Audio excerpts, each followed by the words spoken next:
Um bom dia, uma boa tarde, uma boa noite, uma boa madrugada para você, aluno sobre o meio ambiente. O meu nome é Gabriel Ramos e hoje nós vamos dar continuidade à nossa aula de organização político-administrativa do Estado. Essa aula imensa que parecia que nunca chegaria ao fim, mas hoje ela chegou finalmente ao seu fim. É muito bom ter vocês comigo aqui mais uma vez, né?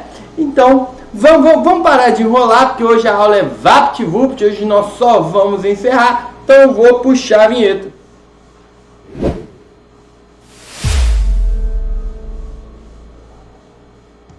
Quando nós falamos, de organização político-administrativa do Estado, durante todo o tempo nós falamos sobre o Pacto Federativo, sobre a autonomia desses Estados-membros, no bom gerir, no andamento do seu judiciário, do seu executivo, das suas políticas públicas e dos seus gastos financeiros, Então, o que nós vamos entender hoje, o que nós iremos estudar hoje? Hoje nós iremos estudar o que aconteceria quando um Estado-membro ele ultrapasse essa sua autonomia, ele vai além do que ele foi outorgado a ele a fazer. Nós também estudaremos o que aconteceria se um ente federativo adentrasse a competência de outro, que aí é muito grave, principalmente ferir a autonomia municipal, que é um princípio constitucional sensível. Nós também veremos o que aconteceria quando um ente federativo se recusa a cumprir uma decisão judicial, uma lei federal emanada do próprio Congresso Federal, ou uma lei de um tribunal, uma decisão de um tribunal superior. Tudo isso, tudo isso que eu estou falando irá gerar a chamada intervenção. Essa intervenção, na maior parte, seria uma intervenção federal. E a intervenção federal é o assunto de hoje. A intervenção federal, ela vai ocorrer de duas formas, A primeira ela é chamada de uma intervenção espontânea, ok? Quando o próprio chefe do Poder Executivo Federal, ou seja, o presidente da República, opta por baixar um decreto de intervenção federal. Obviamente, nós veremos em nossa aula como ele fará isso e em quais situações, ok? Mas, além da intervenção espontânea, nós veremos a chamada, vamos só dar uma colinha aqui, uma colinha não, não subiu? O professor está apanhando para o tablet, senhores. O professor está apanhando para o tablet. Nós veremos aqui a intervenção federal provocada. A intervenção provocada. A espontânea, como o próprio nome já diz, ela parte do próprio presidente da República. É o que nós chamamos no direito de agir ex officio. É a decisão dele e cabe a ele. Obviamente poderá haver um controle dessa decisão, mas há essa decisão, e essa decisão ela é tomada pelo próprio presidente da República. A intervenção, vamos começar a dar uma lida. Ocorrerá a intervenção espontânea quando o chefe do executivo, dentro de sua discricionariedade, decide ex officio pela intervenção e sua execução, ok? Então ele opta tanto pela intervenção quanto pela sua execução. Como a autonomia dos Estados-membros, a autonomia dos entes federativos é tratada pela Constituição, pela similaridade, todo e qualquer ato que irá infringir, vamos trazer como infringir, mas poderá mitigar essa autonomia, deverá ser tratado também pela própria Constituição. Então é exatamente sobre isso que trará o artigo 34 da Constituição Federal. o artigo 34 da Constituição Federal. Para que, então, ou por que poderá ocorrer uma intervenção federal espontânea?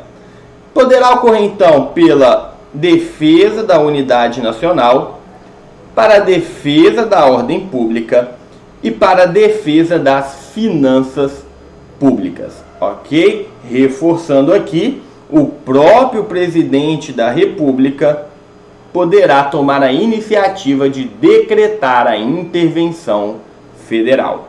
Mútuo próprio, ele decide, ele olha ali e fala, de fato está aqui ocorrendo, uma disparidade nas finanças públicas, uma ausência de prestação de contas das finanças públicas, então eu vou baixar um decreto de intervenção, uma intervenção federal, tá certo? Vamos lá! Agora nós vamos falar sobre a intervenção federal provocada. A provocada, ok? Ela será um pouco diferente.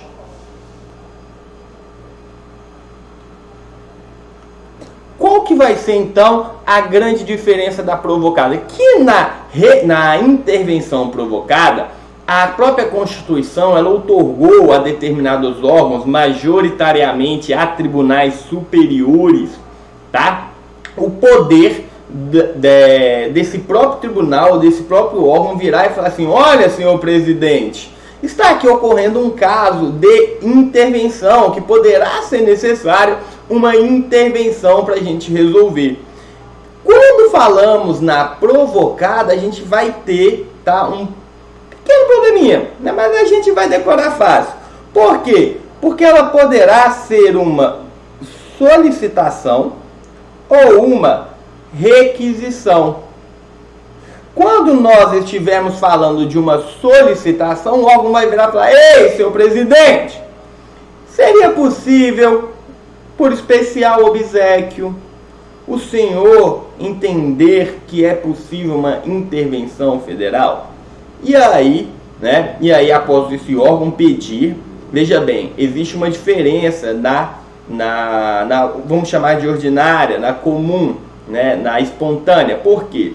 Quando dá espontânea, o presidente ele decide. Tá? Ele decide por quê? Porque ele pode. Quando nós estivermos falando da provocada, a provocada precisa que um órgão acione o presidente ou o chefe do executivo para que o chefe do executivo ele possa decidir.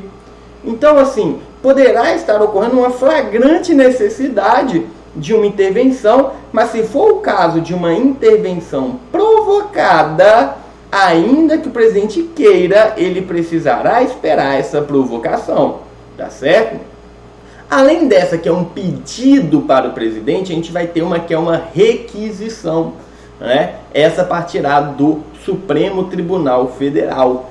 Quando é da requisição, o presidente ele é obrigado a decretar. Então, um cuidado que a gente tem que ter aqui é que não é o STF que vai dar início à intervenção federal. Ele irá mandar o presidente dar este procedimento. Sempre será o presidente da República que dará início à intervenção federal, ok? De modo diverso, é que a intervenção irá depender de uma provocação, grave essa palavra. Nesse caso, o presidente da República, olha só, ele não poderá agir de ofício. A intervenção provocada poderá ocorrer mediante solicitação ou mediante requisição, ok? A solicitação, o presidente poderá decidir se decreta ou não, ou seja, você simplesmente solicita, fala aí, presidente, por favor.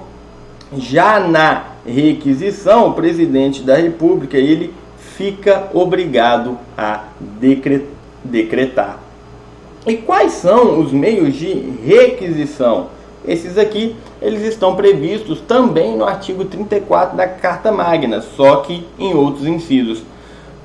São hipóteses de requisição, ou seja, na requisição, o presidente da República será Obrigado.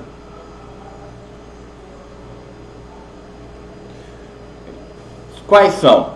A União, traz aqui o artigo 34 da nossa Carta Magna, não intervirá nos estados nem no Distrito Federal, exceto para garantir o livre exercício de qualquer dos poderes nas unidades da Federação, prover a execução de lei federal, ordem ou decisão judicial e assegurar a observância dos seguintes princípios constitucionais. Aqui são os princípios constitucionais sensíveis que nós já estudamos. Um ponto que eu quero que você tenha atenção é que a União não intervém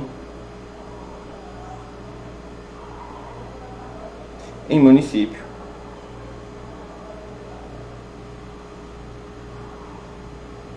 Então, se a sua questão trouxer uma intervenção direta da União em um município, ok, você vai marcar um errado com todo o gosto do mundo, com todo o gosto do mundo. Então, nós temos aqui os casos, né? Como eu já disse, opa, só a cadeira, gente, pelo amor de Deus, só a cadeira. Então, como nós estávamos falando, tirando essas situações, lembre-se sempre que a União, ela não intervém diretamente em município. Ah, tá, mas o Estado, intervém no Estado, está no município. Ah, mas né, ela intervém no Estado. Se o município está no Estado, aí paciência. Eu estou falando diretamente. Então, a União, ela não intervirá diretamente em Montes Claros, Minas Gerais, né? Ou em Unai, fazer, Unai não é nem mineiro nem goiano, né? A gente sabe, né? Ah, meu Unai tá em Minas. Não é mineiro nem goiano, né? Então, vai intervir em Unai para poder falar que Unai é isso ou aquilo. Não, ela pode intervir em Minas ou no Goiás, mas ela jamais intervirá diretamente em Unai. Então, matadas as hipóteses de requisição, vamos começar a brincadeira. E vamos começar pelo quê? Por uma requisição direto do Bambambam, direto do Supremo Tribunal Federal. Vamos começar por uma ingerência no judiciário, ok? Você há de se lembrar que quando estamos falando de judiciário,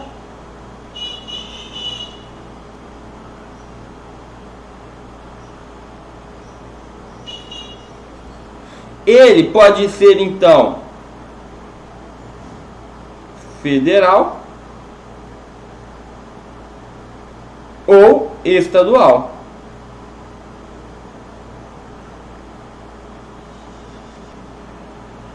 Estadual ou federal. O que pode estar acontecendo é o seguinte: o executivo começar a querer ditar as regras, né, ferindo a autonomia do judiciário local e estadual. O que vai acontecer aqui? O próprio judiciário local, ele não tem poder, ele não é um órgão constitucional a esse ponto de poder obrigar o presidente da República a fazer algo. Aqui a gente tem um trâmite diferente que eu vou tentar desenhar para vocês com toda a minha habilidade artística, tá certo? Para quem não sabe, o professor, ele é artista. O júri local, o judiciário local irá enviar um pedido ao STF alegando estar sofrendo uma ingerência, ok? O STF, muito bonzinho, ele vai fazer uma análise.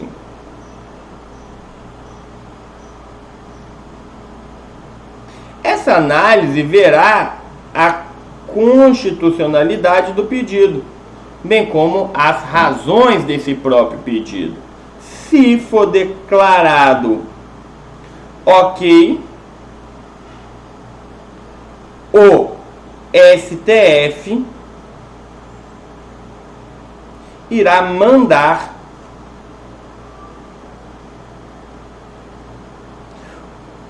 o executivo baixar esse decreto de intervenção. Então aqui você tem que prestar atenção. O judiciário local, ele alega que está tendo uma ingerência, fala para o STF, aí o STF, na sua soberana vontade, decide, né, se é um caso ou não de uma interferência. Só lendo para não sobrar dúvidas, caso o Poder Judiciário local esteja sendo coagido, o Tribunal de Justiça solicitará ao STF que requisite a intervenção. Na prática, o Judiciário local acionará o Supremo Federal, que fará uma análise do pedido e, se necessário, requisitará a intervenção. Um outro meio de intervenção, ele poderá se dar pelo STF, pelo STJ ou pelo TSE. O que nós veremos aqui são as hipóteses de intervenção que vieram de uma decisão judicial não acatada. Então veio o Tribunal de Justiça Federal, né, o TRF, Tribunal Regional Federal, virou e falou assim: olha, é proibido o ministro de Estado baixar uma medida provisória dando apartamento funcional para amante. E aí, essa decisão ela não é cumprida. Não vamos colocar um ministro de Estado, não, vamos colocar um secretário de Estado. É proibido um secretário de Estado dar apartamento funcional para amante. E aí essa decisão ela não é cumprida. Essa decisão ela veio do TRF. O TRF irá falar para o STF, falar: ei, estão descumprindo a minha decisão. Aí o STF vai falar: ei, é proibido todo e qualquer político, todo qualquer cargo de auxílio político dar apartamento funcional para amante, porque se trata de uma causa constitucional. Opa! Falou em constitucional, quem manda, quem tem a última palavra é o STF. É o STF. Então, o STF irá requisitar uma intervenção no Estado membro. Mas vamos ver, vamos supor que essa decisão judicial que não foi acatada não é de matéria constitucional, mas sim de matéria infraconstitucional, ou uma legislação comum. Quem é o ente apto a fazer essa requisição será o STJ.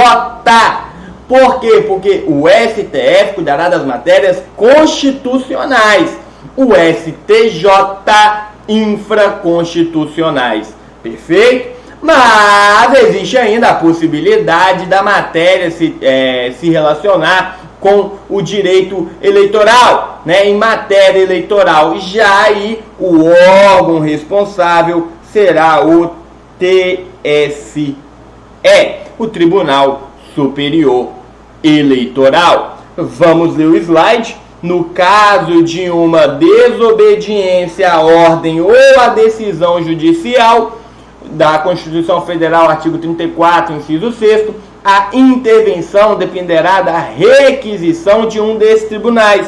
Quais tribunais?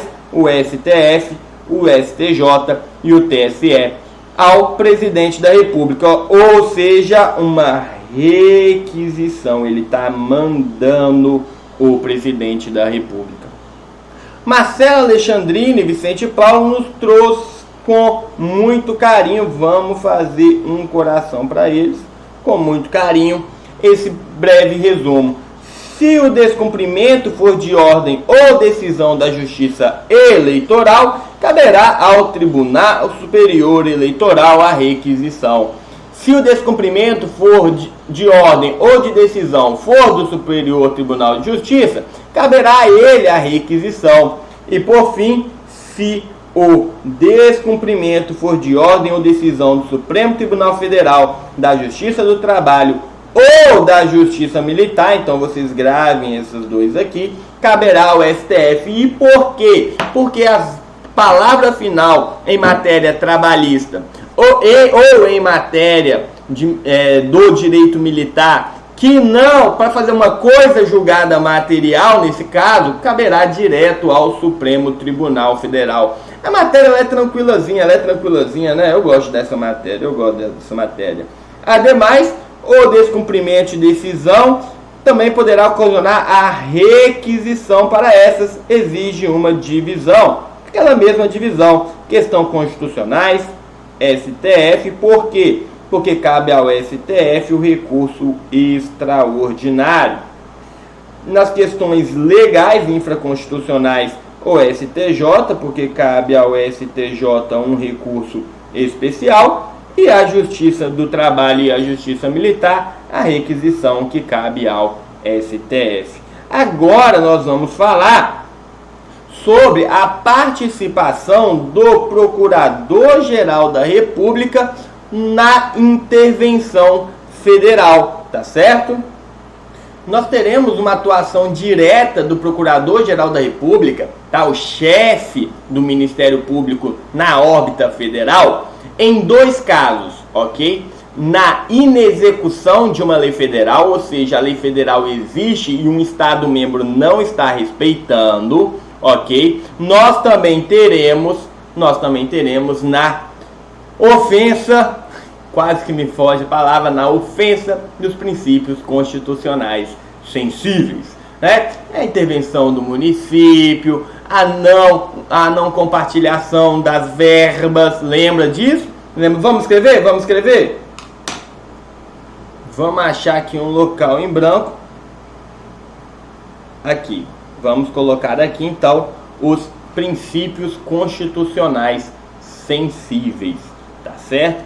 Vamos lembrar, forma republicana,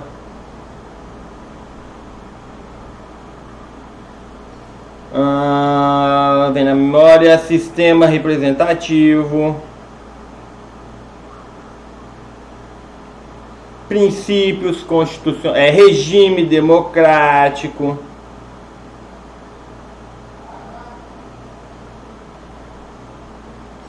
direitos da pessoa humana,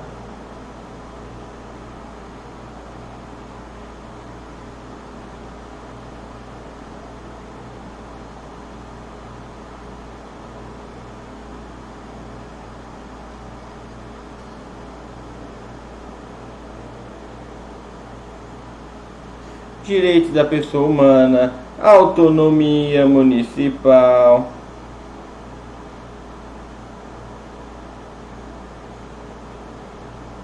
e por fim, prestação das contas públicas.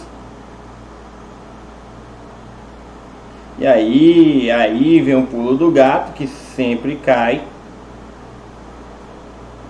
Vamos puxar aqui mais um, tá? Mínimo exigido para, vamos colocar só assim que dá, ensino e saúde.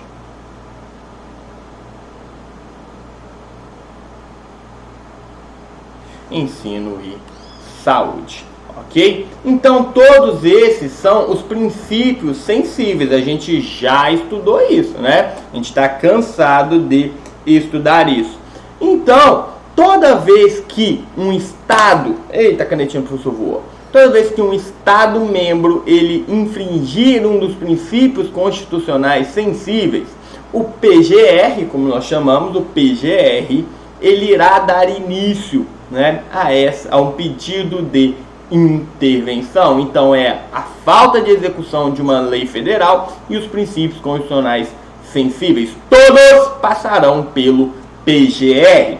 Quando estivermos falando, ok, da recusa de uma lei federal, o PGR dará início a uma ação de executoriedade de lei federal. Já quando estivermos falando na ofensa a princípios, nós estamos falando de uma representação interventiva ou uma ação direta de inconstitucionalidade interventiva.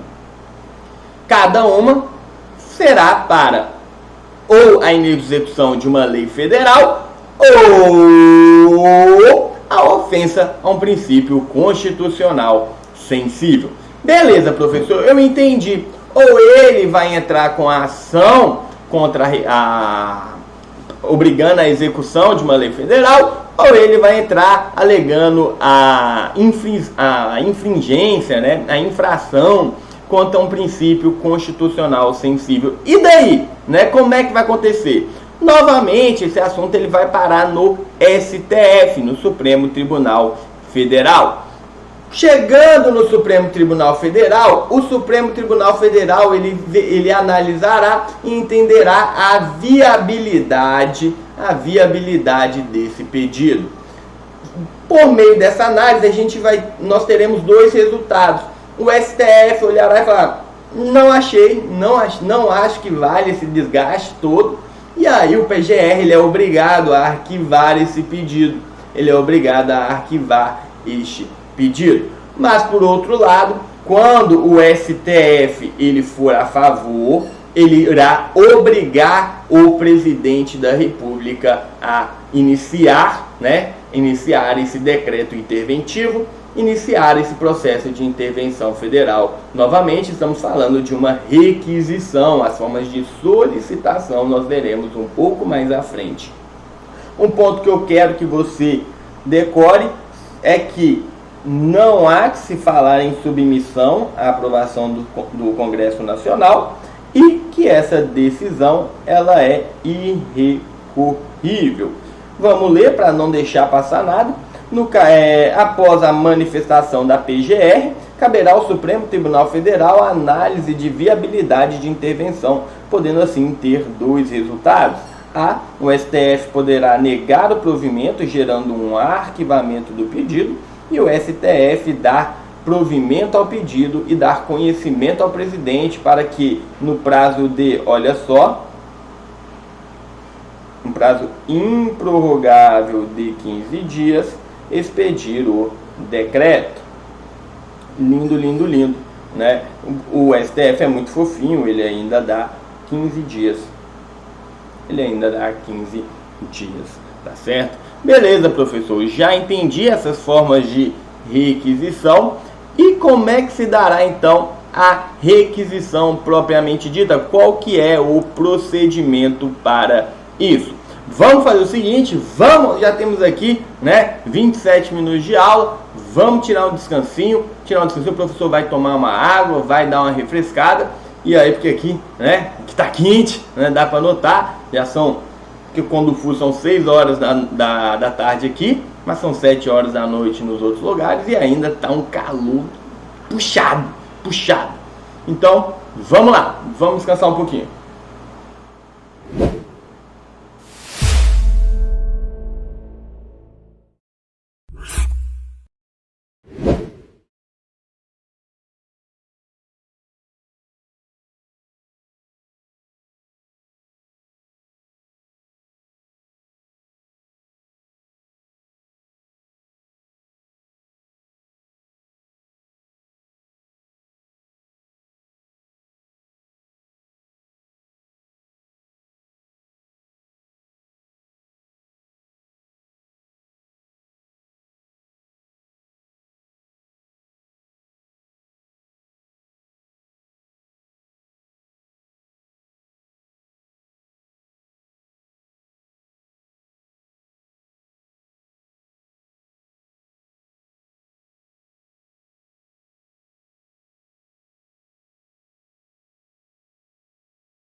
para a gente dar, né, agora que estamos de volta, nós vamos falar então sobre os meios de solicitação. O meio de solicitação, ele é um pouco diferente.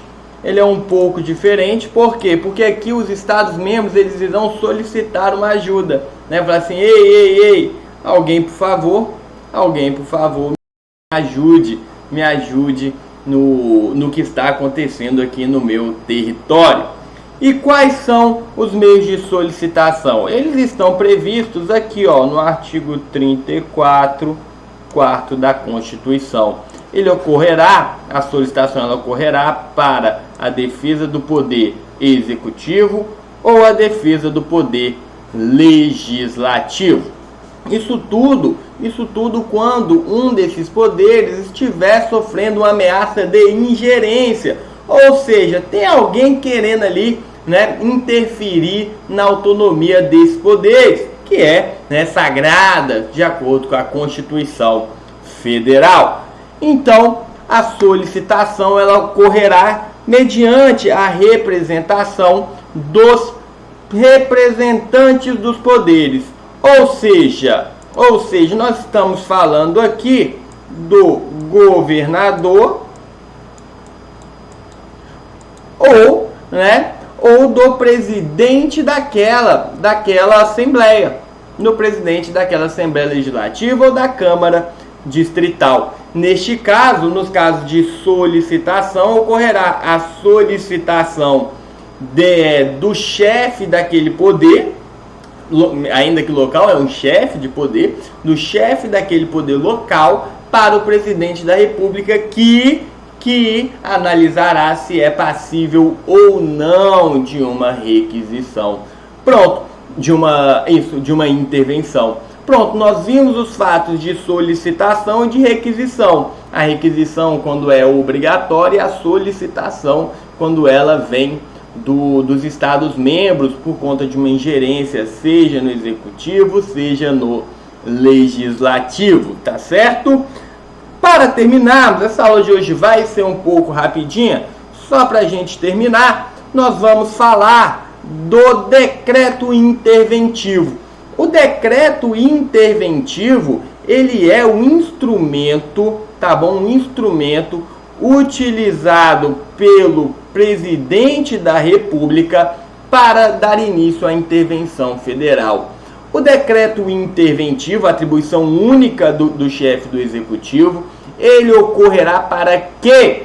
Ele ocorrerá com tempo determinado, ok? Um interventor, se necessário, e acima de tudo, o porquê daquilo está acontecendo, ok? É um instrumento formal, um decretozinho mesmo. A partir do momento em que o presidente da República editar este decreto, ele possuirá eficácia, o que a gente chama de eficácia plena ou eficácia imediata, ok?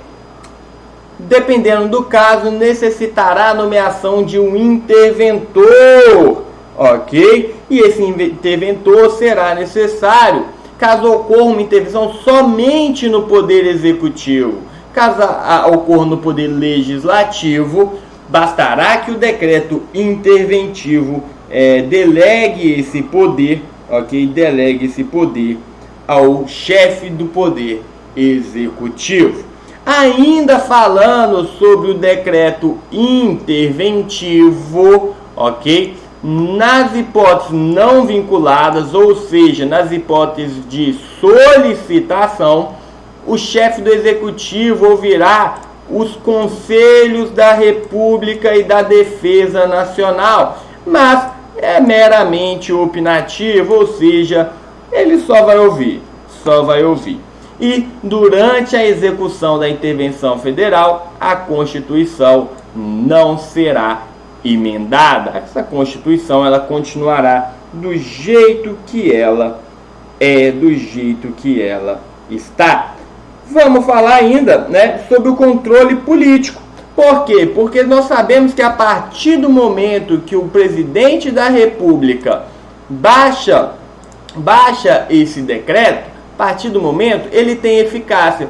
Mas essa eficácia, ela dependerá de uma confirmação por parte do Congresso Nacional. E é isso que a gente chama de controle político da intervenção.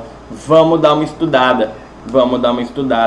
O decreto presidencial de intervenção deverá ser submetido à apreciação do Congresso Nacional no prazo de 24 horas, ok? Então, no prazo de 24 horas, o Congresso deverá apreciar. Essa apreciação, ela ocorrerá mesmo em recesso, tá? Porque, uma vez que o Congresso está em recesso, essa convocação, ela será extraordinária.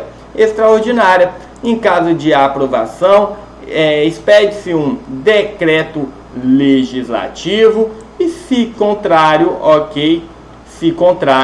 o ato de intervenção será considerado inconstitucional. Isso aqui é muito interessante, tá? Por quê? Porque somente o decreto executivo que não seja apreciado pelo judiciário poderá passar por um controle político. E por que isso? Porque quando se passa pelo judiciário, já se tem um controle legal daquilo, tornando-se inútil um controle político dessa decisão, tá certo? Gente, a aula de hoje ela foi muito rápida, se bem que dá tempo, né? Dá tempo. Vamos falar de intervenção no município? Rapidinho, vamos falar de intervenção no município, ok? Para a gente terminar, cai muito pouco, então vamos só de lida. Intervenção nos municípios. Os Estados-membros e jamais a União, os Estados-membros poderão intervir nos municípios localizados em seu território. A intervenção de município localizado em território federal ficará a cargo da União. Mas por quê? Porque um território federal nada mais nada menos é do que uma autarquia. Dando continuidade, a decretação de intervenção municipal passará por uma análise do Tribunal de Justiça e necessitará de uma representação do Procurador-Geral de Justiça. Aqui ocorrerá a mesma coisa, sendo o tribunal fazendo o papel que o STF faz e o Procurador de Justiça fazendo o papel do PGR. Ok? A decisão do Tribunal de Justiça tem caráter político-administrativo, ok? Então ela já pula aquela necessidade de análise política.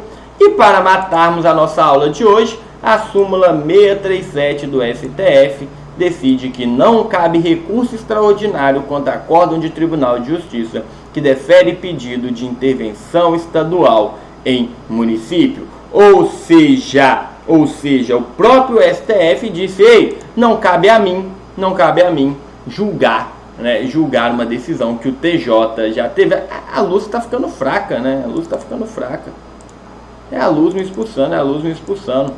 Mas vamos lá. Gente, para encerrar, é muito bom ter vocês aqui comigo. Na nossa próxima aula vai ser só sobre questões, ok? A gente vai pegar questões de decreto interventivo, vamos pegar questões de todos os temas. O professor, infelizmente, tem que ir, tá? Já falei, o professor tá de férias e a mulher vai ficar brava se o professor ficar só dando aula enquanto eu devia estar com ela. Um grande beijo no seu coração, um grande abraço e tchau, tchau.